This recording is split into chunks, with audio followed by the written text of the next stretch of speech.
That to the extent that, say, people like me would buy an iPad on the first day that it was sold, in part because other people would then be envious of me. That really isn't a contribution to economic welfare, right? I feel happy, they feel unhappy. That's not in GDP. That GDP measures market price rather than willingness to pay. That GDP does not account for resource depletion. That it does not account for externalities, or even that it counts dollars rather than utilities. That if, for example, you have 2 million people, as you had in India in 1942, who have no incomes because the export industries of India have been disrupted by the presence of an imperial Japanese carrier fleet in the Bay of Bengal, and so they have no jobs, and so they have no money, and so if 2 million people starve to death in the Bengal famine, that doesn't affect Indian GDP in 1942. But a measure that doesn't take account of the fact that 2 million people starve to death because they have no income, that's certainly something that should be any good measure in economic welfare. And it looks like we have a lot of students of Amartya Sen in this particular, right? And that's certainly a very true reason why you shouldn't take GDP too seriously as a measure of economic welfare. But it also doesn't account for externalities. It doesn't account for resource depletion. It measures market price, right, rather than willingness to pay, and that's not terribly good. So, for example, back in 1985, when I was a graduate student, Encyclopedia Britannica asked my teacher, Larry Summers, if he'd write an article for them, and he said yes, he would, but he'd write it only if he could have a co-author write it with him, that is me, and only if Encyclopedia Britannica gave me a free copy of the Encyclopedia Britannica so I could study it to find out what Encyclopedia Britannica articles were like. And they did so, and I've been very grateful to Larry since, and that was a $2,000 present from Encyclopedia Britannica to me. So I say this thing costs $500, and among other things, it has free access to Wikipedia, which is for practically everything I would like to know, actually a better resource than Encyclopedia Britannica. Perhaps because they copied the 1911 Encyclopedia Britannica and used it as the basis for Wikipedia. Perhaps because a lot more people work on it than work on Encyclopedia Britannica, because Jimmy Wales, Wikipedia's founder, is a kind of charismatic hypnotist.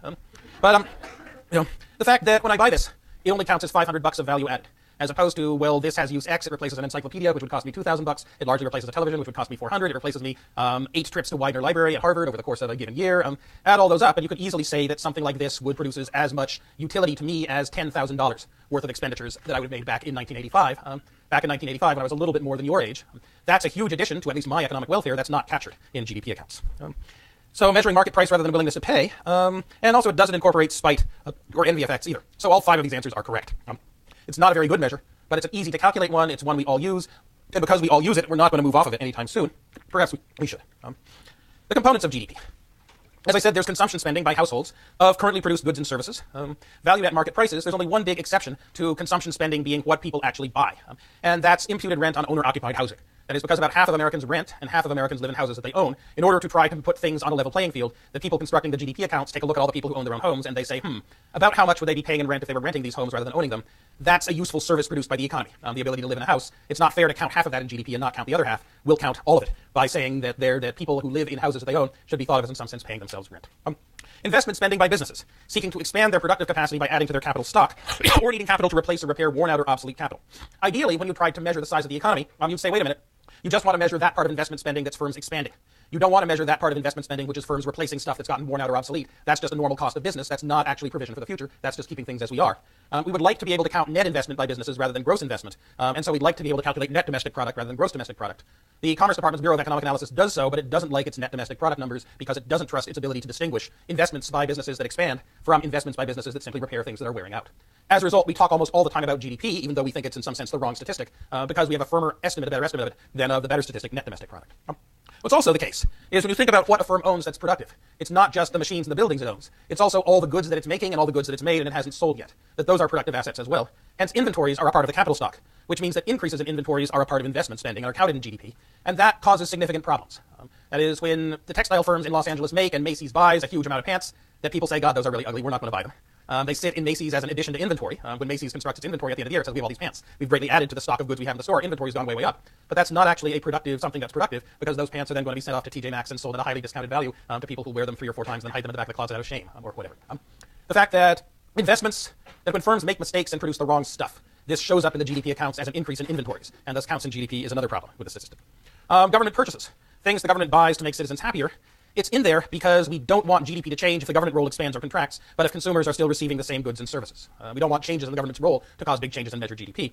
The problem with valuing the government is we can't measure what the government produces very well because it doesn't sell it. That even the tolls on the Bay Bridge cover only a small part of its cost.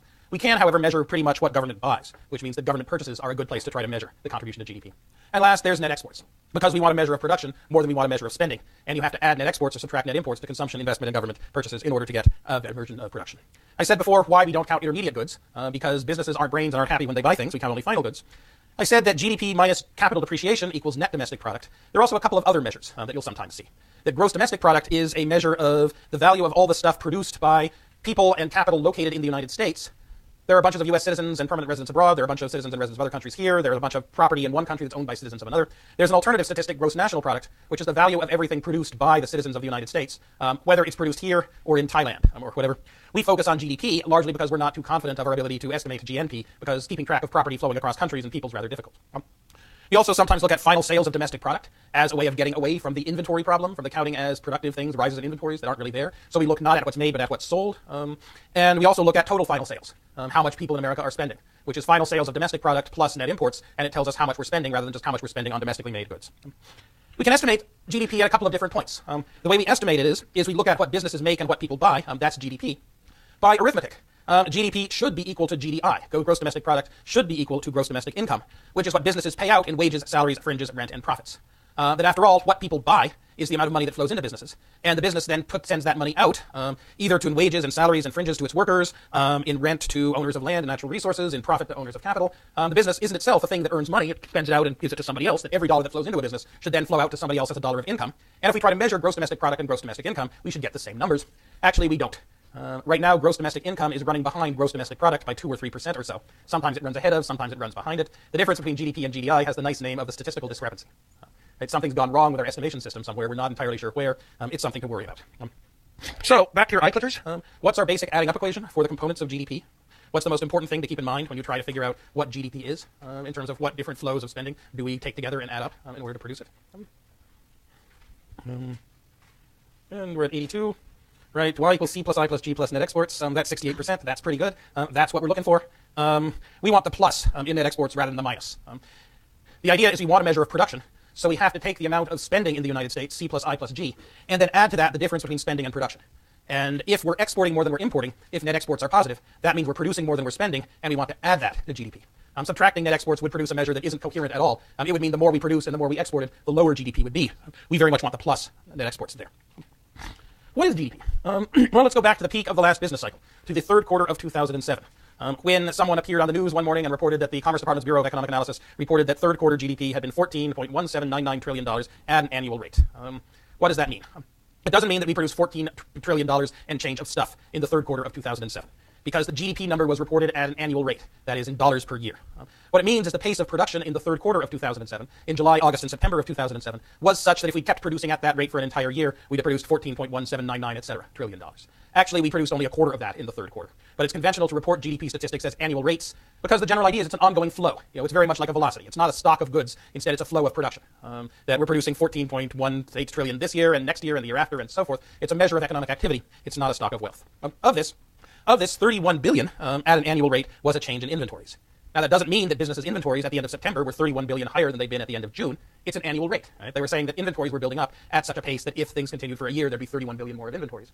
Instead, there was a little bit more than 8 billion more of inventories at the end of September than there'd been at the end of June. But once you take account of the fact you're measuring things at an annual rate, you get up to 31 billion. That at the time was worrisome. Right, because that 31 billion rate of inventory accumulation was unexpected. That meant that businesses had been making things in July, August, and September and hadn't been finding quite as many customers as they'd expected, which meant that they were likely to start firing more people in October, November, and December than we had previously thought, and thus that the economy's downturn might turn out to be bigger than people had thought back at the end of June when we were thinking there would only be a very small recession. Subtract off the 31 billion change in inventories, and you get 14.148.8 trillion as the final sales of domestic product in the third quarter of 2007. Now, that final sales of domestic product was a lot less than the amount of stuff that people in the United States bought in the third quarter of 2007. In the third quarter of 2007, people actually bought $14.85 trillion worth of stuff. Where does this difference come from? Well, this difference is net exports. Our net exports of minus $700 billion or so. The fact that we were importing $700 billion more of stuff than that we were exporting. That all the container ships that arrive at Long Beach and at Oakland arrive with the containers full, and half of the containers that go back empty. Or stuffed with things like old newspapers that are extremely low value for weight. But if the container's going back empty, well, you might as well put something in it that someone would be willing to pay for on the other side of the Pacific. That difference between the $1.685 trillion of exports at an annual rate in the third quarter of 2007 and the $2.384 trillion of imports at an annual rate of 2007 measures how unbalanced the United States' trade was back then, and still is. So those are the very basic GDP numbers. And the way to conceptualize it is that we do indeed have a circular flow of economic activity going on there. That is that households spend money buying the products made by businesses, and businesses then turn around and spend the money paying the factors of production owned by households. That after all, businesses need to buy workers' time and attention, need to buy finance, need to buy the use of land and other property from households, because households own this stuff. And so first, households use their cash and their credit to buy stuff from businesses, and then businesses use the money that they've earned to pay for the factors of production, the stuff they need from households. And by this time, the cash and credit has gotten back to households, and they can do the same thing again. that they can then go and in the next 3 months buy a whole bunch more stuff from businesses for the next 3 months, which then use the same cash and liquidity to pay households once again for labor, for capital, for natural resources, for innovative knowledge, for entrepreneurship, for all kinds of things. And so the economy works as a system, in spite of the fact that you have 140 million workers employed out there, each of whom is making only a very small part of what he or she consumes. That back at the start of the 1800s, when for the first time you had the world shifting, say, from an economy in which still 3/4 of everybody were peasants, and peasants pretty much grow their own food. They sell some, but mostly they grow their own food, and mostly they make their own stuff. That back in a world in which something like 2/3 of all useful stuff, goods and services, are performed inside the household and only 1/3 are sold on markets, there was a great deal of worry about what might happen if you moved to a more commercial and more market economy. Would things add up? Would things go smoothly? Might it possibly be the case that, I don't know what, that the assembled baristas of Berkeley were making cafe lattes, and the assembled artisan potters of Berkeley were making pots, and the assembled yoga instructors of Berkeley wanted to teach yoga, but that because no one would buy the lattes, the baristas would have no money to buy yogas or pots, and so the potters would have no money to buy yoga lessons, and so the yoga instructors would have no money to buy coffee, and so the whole system would grind to a halt. And the answer is slightly. That's what's happening now with our unemployment rate of 9.4% rather than its normal 5%. But still, the unemployment rate is only 9.4%. It's not 100%. It's never gotten to 100%. The highest the unemployment rate got in the U.S. was 23% in 1933. 95% is pretty good.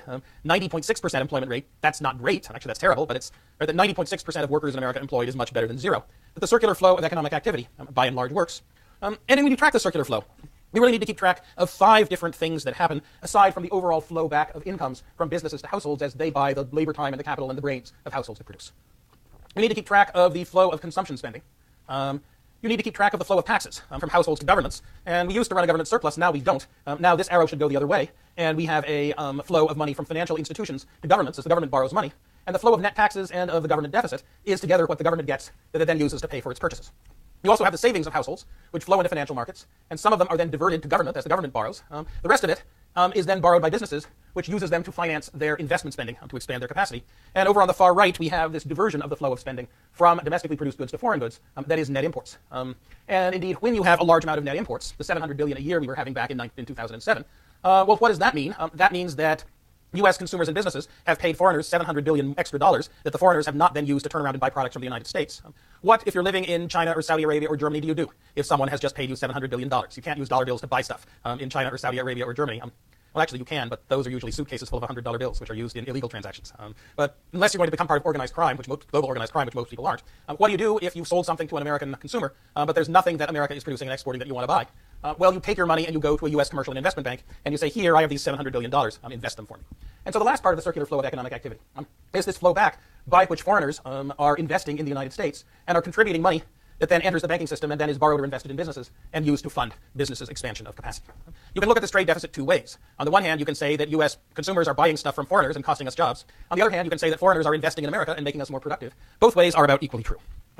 One more comment about the circular flow, and about the question back at the start of 1800 as to whether this whole economic system would hold together, or whether we kind of collapse into general chaos, right, in which everyone makes their pots or makes their lattes or tries to teach their yoga lessons and they have no customers because no one has income, and the next thing you know, you're involuntarily starring in a remake of Mad Max Beyond Thunderdome as society collapses.